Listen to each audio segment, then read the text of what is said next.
वंदित सुंदरी माधवी चंद्र सहोदरी हेममये मुनिगण वंदित मोक्ष प्रदायिनी मंजुळ भाषिणी वेदनुते पंकजवासिनी देव सुपूजित सद्गुण वर्षिणी शांतियुते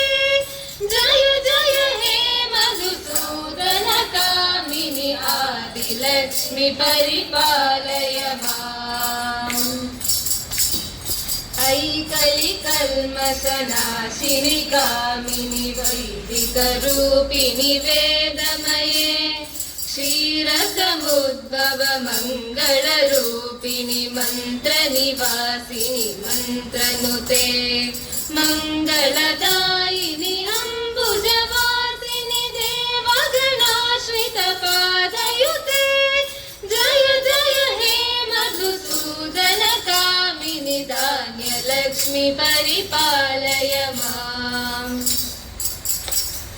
जय वरवर्षिणि वैष्णवी भार्गवी मन्त्रस्वरूपिणि मन्त्रमये सुरगण पूजित शीघ्र फलप्रद ज्ञान विकासिनि शास्त्रनुते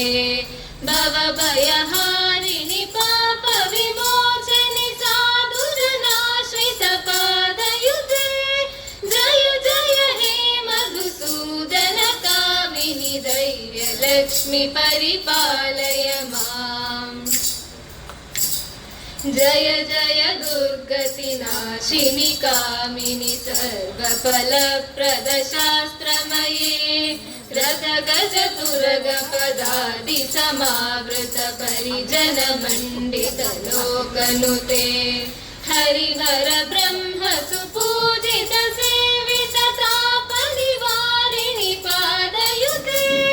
जय जय हे मधुसूदन कामिनि गजलक्ष्मी रूपेण पालय माम् ऐकगवाहिनि मोहिनि चक्रिणि रागविवर्धिनि ज्ञानमये गुणगणवारधि लोकहितैषिणि सप्तस्वरभूषित गाननुते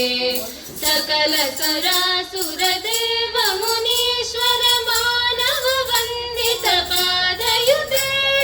जय जय हे मधुसूदन कामिनि संतान लक्ष्मी परिपालय माम् जय कमलासिनि सद्गतिदायिनि ज्ञान विकासिनि गानमये अनुदिनमर्चित कुङ्कुमधूसर भूषित वासित वाद्यनुते कनकधरा स्तुति वैभव वन्दित शङ्कर देशिक मान्यपदे जय जय हे मधुसूदन कामिनि विजयलक्ष्मी परिपालय माम् प्रणत सुरेश्वरि भारति भार्गवि शोक विनाशिनि रत्नमये मणिमय भूषित कर्ण विभूषण शान्ति समावृत हास्यमुखे नवनिधिदायिनि कलिमलहारिणि कामित फलप्रद हस्तयुते जय जय हे मधुसूदन कामिनि विद्यालक्ष्मी परिपालय माम् दिमि दिमि दिन्दि गुन्दुमिनादसपूर्णमये घुम घुम घुम शङ्खनिनाद सुपाद्यनुते वेद पुराण इतिहास सुपूजित वैदिक मार्ग प्रदर्शयुते जय जय हे मधुसूदन कामिनि धनलक्ष्मी रूपेण पालय माम् अष्टलक्ष्मी नमस्तुभ्यं वरदे कामरूपिणि विष्णुपक्षस्थलारूढे भक्तमोक्षप्रदायिनि शङ्खचक्रगदाहस्ते विश्वरूपिणि ते जय जगन्मात्रे च मोहिन्ये मङ्गलं शुभमङ्गलम्।